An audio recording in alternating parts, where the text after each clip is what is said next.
Buenos días a todos y a todas. Luego de la importante conferencia de prensa que brindaron el gobernador de la provincia y el doctor Trota, ministro de Educación de la Nación, vamos a proceder a dar lectura del parte informativo número 464, correspondiente al día 15 de junio del 2021, del Consejo de Atención Integral de la Emergencia COVID-19, doctor Enrique Servián, creado por decreto del Poder Ejecutivo Provincial número 100 del año 2020, ratificado por ley 1697. 1. Lamentamos informar en el día de la fecha el fallecimiento de 9 comprovincianos por COVID-19. Se tratan de 6 vecinos de la ciudad de Formosa: Marcos, de 72 años, Alberto, de 62, Estanislao, de 62, Julio, de 56, Cristina, de 55 y Cristina, de 43. Un vecino de Pirané, Luis, de 53 años. Una vecina de Ingeniero Juárez, Celestina, de 72 años. Y una vecina de Bartolomé de las Casas, Liliana, de 40 años. Expresamos nuestras condolencias a sus familiares y seres queridos. 2. En las últimas 24 horas se han realizado 4.400 test de vigilancia y búsqueda activa de casos, arrojando 440 de ellos resultados positivos a coronavirus, con una positividad del 10%, en personas de entre 3 años a 86 años de edad, correspondiendo estos casos a Ciudad de Formosa, 256, El Colorado, 39, Comandante Fontana, 27, Pirané, 20, 11 casos en Clorinda e Ibarreta, Laguna Blanca, 10, General Belgrano, 9, 8 casos en Las Lomitas y en Misión Tacaglé, 7 casos en Mojón de Fierro y Estanislao del Campo, Pozo del Tigre, 5 casos, 3 casos en Villa 213, Ingeniero Juárez y en Colonia La Primavera, 2 casos en Herradura, Laguna Nainec y El Espinillo, 1 caso en Villafañe, Laguna Yema, Gran Guardia y 3 lagunas. Se verificaron también el ingreso de 3 casos positivos desde otras jurisdicciones, y en este caso los 3 desde la provincia de Santa Cruz. 3.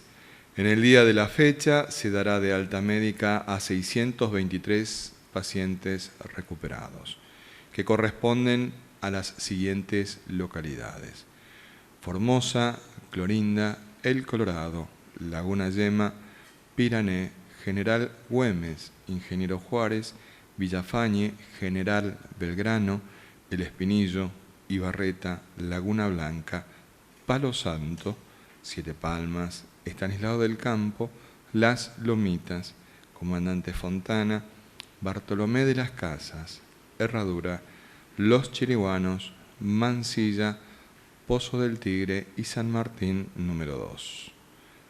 El detalle de las altas en cada una de estas localidades los encontrarán en el parte respectivo que publicaremos en las redes oficiales de Gobierno de Formosa una vez finalizada esta conferencia. 4. Los datos acumulados de la provincia al día de hoy son los siguientes. Total de casos diagnosticados, 40.726. Total de pacientes recuperados, 34.680. Casos activos, 5.325. Fallecimientos por coronavirus, 686. Casos en tránsito con egreso de la provincia, 35.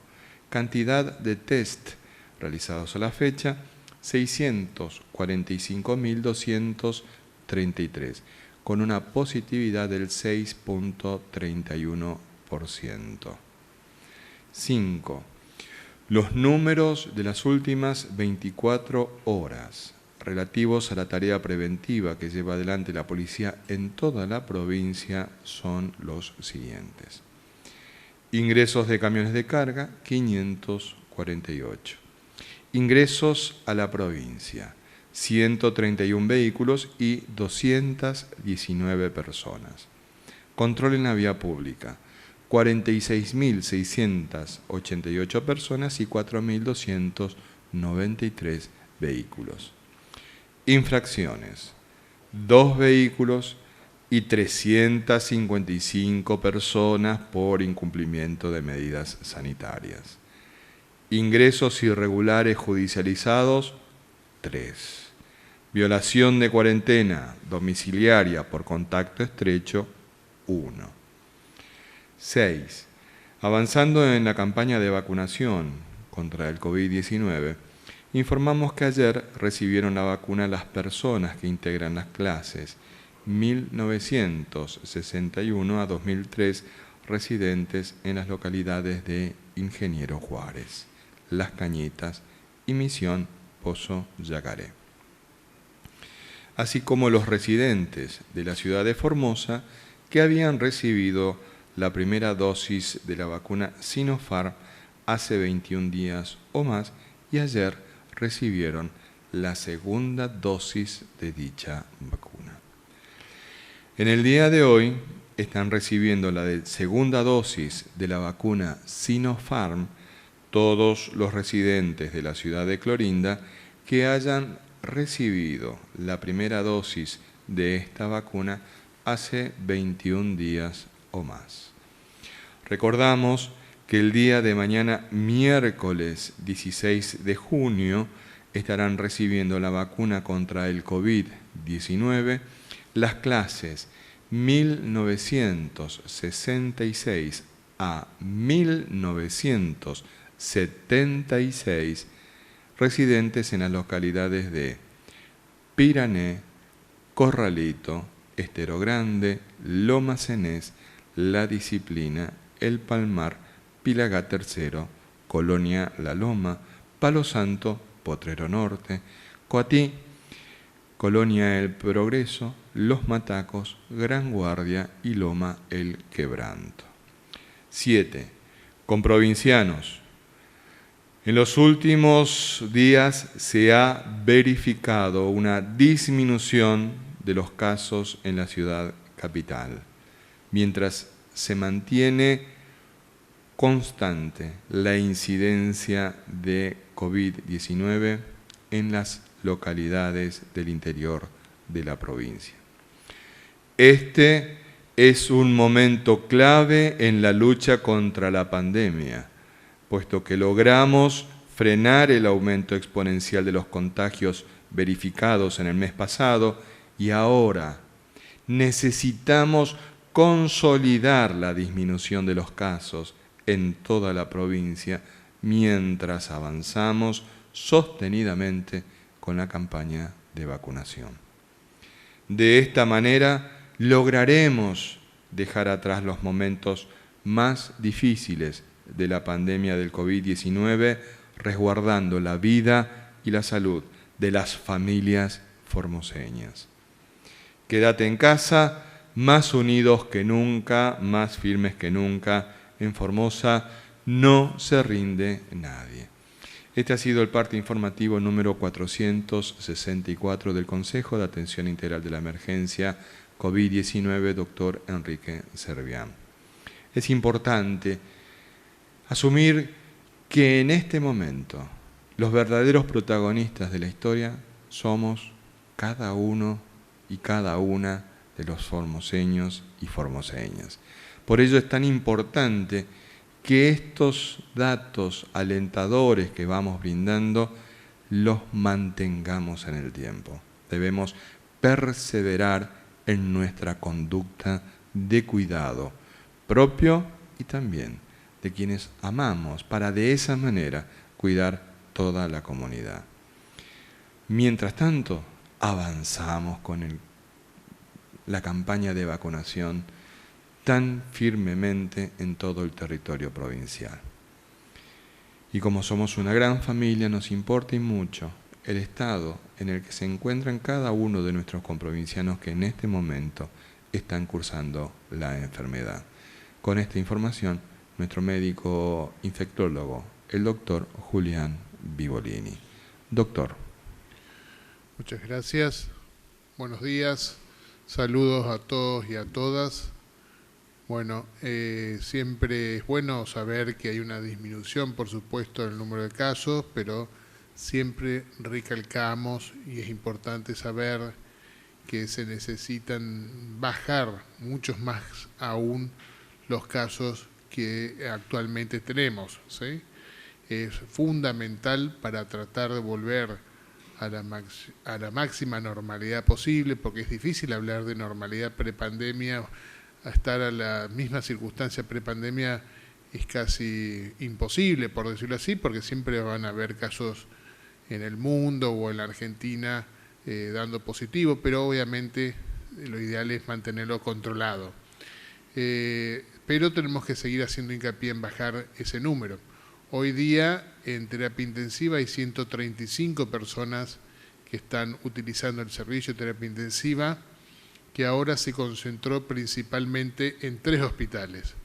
¿Sí? Ya se ha reorganizado algunos servicios. Actualmente estos pacientes por COVID están en el Hospital Evita, que es el hospital monovalente, pero también están en terapia intensiva en el Hospital de Alta Complejidad. Recordemos que se inauguró esa parte nueva, así que también se está utilizando para pacientes COVID, y también el Hospital de Alta Complejidad también tiene terapia intensiva. La Madre del Niño actualmente está absorbiendo algunos cuadros más que nada moderados, o aquellas embarazadas o niños que pudiesen llegar a requerir alguna evaluación. El Hospital Distrital número 8 está abocado también principalmente a los casos leves o moderados, y aquellos más graves, por ahora los vamos a derivar a estos 3 hospitales que van a manejar las terapias intensivas por este reordenamiento en virtud de esta disminución en los casos que estamos viendo, ¿sí? A medida que baja la presión sobre el sistema de salud, obviamente se va reorganizando los servicios nuevamente. Obviamente el Hospital de Clorinda, como siempre, continúa, por supuesto, eso también tienen pacientes ahí. Así que en todos estos lugares, obviamente, se hace la atención en este servicio, como así también en los CAS, que son los Centros de Asistencia Sanitaria, para los casos también que lo requieran, donde también se hacen los distintos tratamientos, no solamente en los hospitales, sino también en algunos casos se pueden hacer dichos tratamientos. Y con respecto a la vacuna, que está a muy buen ritmo, por suerte, obviamente que hay un grupo de personas que por X causa no se pudo vacunar todavía, van a ser incluidos, no es que quedan excluidos si pasó su turno, no se pudo inscribir, o ese día no pudo realizarlo, se lo va a vacunar. No se preocupe, se está realizando una organización relacionada con eso para poder encaminar a este grupo de personas que aún todavía queda por vacunar. Gracias. Muchas gracias, doctor. En este arte de cuidarnos para cuidar a los demás, es necesario que cada uno de nosotros conozcamos en detalle la evolución de la enfermedad. Lo hemos hablado muchas veces. Lo hemos explicado más veces aún, no importa. Siempre es necesario volver a mirar para darnos cuenta de cuánto dependemos nosotros de que nos cuidemos para cuidar a los demás. Entonces, con este detalle de la evolución de la enfermedad COVID-19, nuestro médico epidemiólogo, el doctor Mario Romero Bruno. Doctor. Buenos días, formoseñas, formoseños. Antes que nada, queremos de parte del Consejo saludar a todos los bioquímicos y bioquímicas en su día. Hoy día se recuerda justamente este día a raíz de, fue el nacimiento prácticamente de la bioquímica, cuando se determinaron algunos análisis específicos gracias a un doctor Sánchez, que es su nacimiento. Así que queremos aprovechar para valorizar su trabajo. Fue una parte fundamental del equipo de trabajo en salud, y más en este momento donde los diagnósticos justamente se hacen, los diagnósticos de COVID se hacen a través de los análisis de laboratorio. Ahora vamos a ver algunas cositas con respecto a los análisis. Hacer extensivo también esto para todos los técnicos de laboratorio, las personas que hisopan, que toman las muestras. Realmente queremos valorizar el trabajo, el compromiso, el esfuerzo que están haciendo todos los laboratorios fundamentalmente públicos en la provincia de Formosa. Vamos a recordar un poco cómo evoluciona esta enfermedad. Día a día se aprenden cosas con respecto a COVID. Primero, bueno, este gráfico inicial muestra justamente las vías de entrada, ¿no? Es muy gráfico saber por dónde ingresa el virus que puede estar en otra persona, asintomática inclusive, que al hablar, al levantar la voz o al toser, estornudar, esto directamente las gotas más grandes impactan en la cara y estas se aspiran a través de la nariz o la boca e ingresan y se alojan en unos receptores que están en el tracto, en la parte respiratoria superior, en los pulmones, y también estos receptores se han descubierto en muchos otros órganos, así que una vez que ingresa el virus al organismo, también se contacta, digamos así, con células de distintos órganos, y por eso también ya dejó de llamarse como una enfermedad respiratoria, ya es una enfermedad que abarca a muchos otros órganos. Entonces ahí también están las implicancias clínicas que estamos descubriendo ahora. Lógicamente este gráfico nos muestra, si queremos protegernos del ingreso del virus o de poder contagiar a otros, el barbijo sigue siendo hoy un elemento de la vestimenta diaria, fundamental en este momento para seguir cuidándonos. Así también el distanciamiento de los 2 metros, que también hace que estas gotas gruesas no lleguen directamente a nuestro organismo. Y también el otro mecanismo que está demostrado en este tiempo es que muchas de estas gotitas más chiquitas quedan en suspensión en el aire, que se llaman aerosoles, y también en ese momento pueden contagiar. Entonces, evitar los lugares cerrados, ventilar los espacios para evitar también el contagio a través de los aerosoles. El tercer mecanismo, que es el contacto de llevar justamente estas gotitas que pudieran quedar en alguna superficie, tocarlas con la mano y la mano llevar a la boca, a la nariz o los ojos, el otro mecanismo de entrada, pero que no está totalmente demostrado. Entonces, a partir de que tenemos contacto con este virus, comienzan a contarse los días. Y hay un día que está señalado por algunos estudios que es el día 8. Es el día 8 donde se define un poco la evolución de esta enfermedad.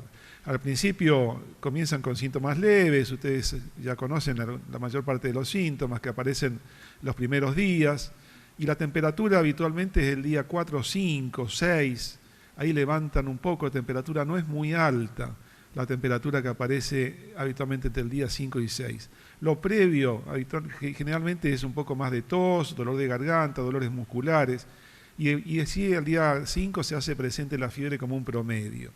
Una vez que sigue evolucionando en los próximos 2 o 3 días, es justamente donde llegamos a este día 7 u 8, donde muchas veces tenemos que justamente estar señalada al hospital, porque en ese momento se puede definir de que estos pacientes moderados ya tienen alguna dificultad respiratoria, tengan alguna mayor fatiga, entonces consultan recién en ese momento y ahí ya es un poco tarde, porque ahí realmente perdemos un tiempo que son los primeros días para hacer un tratamiento como el suero equino hiperinmune. Entonces cuando llegan al hospital, ya en los próximos 2 o 48 horas se determina cómo evoluciona un poco este paciente. Por eso se señaló mucho que el día 8 es un día bastante clave para ver la evolución de la enfermedad. O va a la mejoría y este paciente a partir de ese día comienza a recuperarse, o comenzamos a complicar la situación y ya realmente necesitamos mayor cantidad de oxígeno e inclusive llegar a la asistencia respiratoria mecánica. Esto para señalar y también que quede claro por qué estos cuatro situaciones que se pueden presentar a partir de que tenemos contacto con el virus. Los primeros 2 días, antes que aparezcan cualquier manifestación, cualquier síntoma, que es un periodo asintomático o presintomático, como se conoce, porque después puede aparecer un síntoma, la persona ya comienza a contagiar. Entonces, a partir del número 1, que serían pacientes positivos pero asintomáticos, que después pueden tener síntomas o no, el 40 o 50% aproximadamente en algunos estudios reportan que son asintomáticos, ese es un momento muy contagioso. Por eso es el momento donde cuanto antes hagamos el hisopado para poder determinar si somos contactos estrechos o si tenemos alguna situación de algún síntoma, realizar rápidamente el diagnóstico. Después, a partir del día 0, que sería cuando comienzan los síntomas y se comienzan a contar, las personas que tienen justamente todo ese periodo, hasta el día 7 u 8 habitualmente, son muy contagiosos. Entonces, ese es un periodo también donde estas personas positivas con síntomas contagian. A partir del día 8, habitualmente ya las personas ya no tienen síntomas, ya cruzaron la enfermedad, este periodo sin síntomas, entonces ya a partir de ahí ya se considera que tienen muy pocas posibilidades de contagiar. Así también los que se curan, habitualmente después del día 10, si son asintomáticos, o los que ya tuvieron algún síntoma, después del día 20 ya no tienen ninguna posibilidad, por más que hayan estado internados y sean personas inclusive que tienen más tiempo de contagio, que son los inmunodeprimidos, tampoco contagian. En ese momento, estas personas justamente ya a partir del día 10 comienzan a levantar los anticuerpos, que son las defensas que tiene nuestro organismo para combatir el virus y que se pueden detectar con un análisis de sangre. Esto por ahí vamos a pasar un poquito más rápido porque es más complicado. Los primeros días, para que ustedes sepan, es importante realizar un estudio que es el test antígeno, que es un estudio rápido que cuando la persona tiene síntomas es muy, muy sensible y nos ayuda rápidamente a tener el diagnóstico. A partir de ahí, la PCR sigue siendo el estudio que se realiza en cualquier momento de la evolución de la enfermedad. Y ya cuando la persona ya pasa su periodo agudo, ya se detectan únicamente los anticuerpos. Ahora sí se habla de la evolución con respecto a las manifestaciones de la enfermedad. Entonces hay un periodo agudo, que es este momento que estamos señalando, que dura habitualmente 4 semanas, y a partir de ahí ya se comienza a hablar de lo que es el COVID posagudo o COVID crónico, que puede durar inclusive varios meses. Entonces se toma como tiempo de COVID agudo las primeras 4 semanas. Las primeras 4 semanas pasan todas estas situaciones que comentamos. Después las personas que se recuperan pueden seguir manteniendo síntomas y se conoce también como COVID persistente, infección persistente por el COVID-2. Y a partir del tercer mes, aún ahora se está conociendo que también muchas personas quedan con algunas secuelas y manifiestan un COVID más crónico. Bueno, esto para poder señalar la evolución de la enfermedad, como hoy se está aprendiendo también de este COVID subagudo, el COVID persistente, el COVID crónico, que realmente más allá de poder superar quizás el momento más grave del periodo agudo, muchas personas siguen manifestando síntomas. Y tenemos que prestarle atención a esta situación porque limitan su capacidad funcional diaria y en esto también se trabaja en un equipo multidisciplinario donde interviene el clínico, el neumonólogo, el cardiólogo, la recuperación física, el kinesiólogo y el psicólogo también, porque muchas de estas situaciones producen un gran estrés. Así que este es un trabajo multidisciplinario que se da después de pasado el periodo agudo. Estamos organizando el Hospital Central para justamente dar respuesta a estas situaciones que presentan los pacientes y poder seguir controlándolos después del alta. Nada más, gracias. Muchas gracias, doctor. Vamos con las preguntas que han formulado los señores y las señoras periodistas. Buenos días, señora Dolores. Muy buenos días. La primera pregunta es de Alejandro Richard, Radio Nacional Formosa, Radio Nacional Las Lomitas. Se viene experimentando una baja en los casos positivos a nivel provincial desde hace algunos días. ¿Cuántos días seguidos de bajante de casos se necesitan para volver a analizar la apertura de actividades? Doctor Romero Bruno. Bueno, en esto hay que ser muy prudentes. Hay que ser muy prudentes. Conocemos cómo este virus ya nos ha golpeado con su máxima capacidad, digamos así, la cantidad de casos que hemos tenido, la cantidad de fallecidos que seguimos teniendo. Entonces hay que ser muy prudente con respecto a cualquiera de estas medidas. Sí hay algunos números que son los que nos señalan justamente la transmisibilidad. Esto está dado en este semáforo de 3 colores, verde, amarillo y rojo, dado por nación de acuerdo a la cantidad de casos que se analizan en los últimos 14 días. Entonces tendríamos que tener una bajante de 14 días donde la cantidad de casos disminuyan a menos de 500 y lo ideal es menos de 150 casos por 100.000 habitantes. Entonces a partir de ahí pasaríamos a una situación de mayor tranquilidad, no de seguridad, porque la seguridad nos daría no tener ningún caso. Por eso, más allá de que las actividades también que se van a ir dando van a ser de acuerdo a la evolución que vamos a tener en los próximos días, tiene que ser progresivo. Tiene que ser progresivo porque si no también hemos visto lo que pasa en cualquier otro lugar, que una vez que uno baja los brazos, se relaja, comienzan otra vez a aumentar los casos. Y estamos en un momento justamente también que hace a las infecciones respiratorias, al estar en espacios cerrados por el frío, donde hay mayor transmisibilidad. Así que este es un periodo donde hay que tomar con mucha cautela, ser muy cuidadosos, ser prudentes. Así que en los próximos días veremos que los casos disminuyan, lo ideal a menos de 200 casos en la provincia, a menos de 100 en capital, para que podamos tener un margen de mayor seguridad, ¿no? De mayor control. Siguiente pregunta, por favor. Esta es la última pregunta y es de Ariel Gay, C3 Noticias. Por favor, ¿podrían explicar si las embarazadas y madres que amamantan a sus bebés pueden vacunarse o si hay algún impedimento en particular? Doctor Vivolini. Sí, con respecto, no hay ninguna contraindicación para vacunar a las embarazadas ni tampoco a las mujeres que están dando de mamar. O sea que pueden recibir las vacunas, pueden recibir, no hay contraindicación.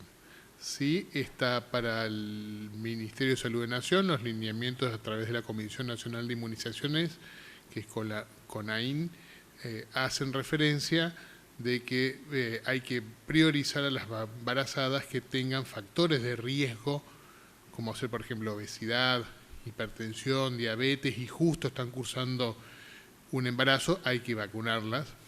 O aquellas embarazadas que trabajan, digamos, en un ámbito de alto riesgo de transmisibilidad. Por ejemplo, personal de salud que está atendiendo continuamente pacientes positivos, por lo tanto tienen mayor riesgo de adquirir la infección. Entonces ellos también deben ser vacunados. En ese grupo sí se pueden vacunar, es donde están hoy día indicado la vacuna, no hay una contraindicación. Gracias, doctor. Queremos informarle a todos aquellos que de las distintas plataformas de comunicación nos están consultando respecto de la aplicación de la segunda dosis, informarles que a medida que lleguen los componentes de la segunda dosis de la vacuna que ha sido aplicada ya con anterioridad, iremos informando en esta conferencia de prensa. Pero ni bien llegan las vacunas, nosotros ya iniciamos ese proceso de la vacunación de la segunda dosis. Una consulta para el doctor Vivolini, de Rudis Velázquez. La Sputnik Vida que se va a producir en Argentina, que se está produciendo, mejor dicho, ¿también tendrá componentes 1 y 2 o es una sola dosis? Hasta ahora está contemplando que sean 2 dosis. Hay una Sputnik Light que se estaba haciendo en Rusia, que es una sola dosis, pero hasta ahora lo que está aprobado por la ANMAT y lo que se va a aplicar acá son 2 dosis, y que es lo que se había convenido que lo fabriquen. Gracias, doctor. Dora Ábalos, a partir de su presentación, doctor Mario Romero Bruno pregunta: ¿qué pasa con la persona que está en el 10º día de COVID y sigue sin olfato? ¿Hasta cuántos días puede tenerse en cuenta como parte del virus? Bueno, eso se conoce justamente como COVID subagudo o prolongados. Los síntomas, y entre eso la anosmia, que dura bastante tiempo, inclusive meses puede durar, forma parte de estos síntomas persistentes, prolongados, ¿no? El dolor de cabeza, la urticaria que pueden aparecer en el cuerpo, la fatiga crónica, la depresión, la dificultad respiratoria. Son algunos de estos síntomas que pueden persistir ya sea en una etapa subaguda que dura hasta un mes o pasar ya inclusive una etapa más crónica que puede durar meses. Así que no hay una fecha exacta para decir cuándo desaparece. La mayoría de las veces desaparecen después de las primeras 3 semanas, pero puede persistir. Doctor Vivolini. Sí, porque suelen preguntarnos también mucho sobre eso. Es uno de los síntomas o signos de menor preocupación, digamos, ¿sí? Causa mucha molestia porque obviamente perder el gusto o el olfato tiene mucha implicancia en el sabor, todo lo que sea la alimentación, ¿sí? En algunas personas inclusive no se han alimentado correctamente, pero bueno, dentro de todo no es un peor pronóstico, ni continuar con esos síntomas significa que va a empeorar clínicamente. Eso es para tener en cuenta, porque también me lo han preguntado en varias oportunidades. Gracias, doctores. Agradecemos la participación de tantos y tantas en las distintas plataformas de comunicación. Los esperamos nuevamente el día de mañana con una nueva conferencia del Consejo de Atención Integral de la Emergencia COVID-19, doctor Enrique Servián. Que Dios y la Virgen nos cuiden y protejan.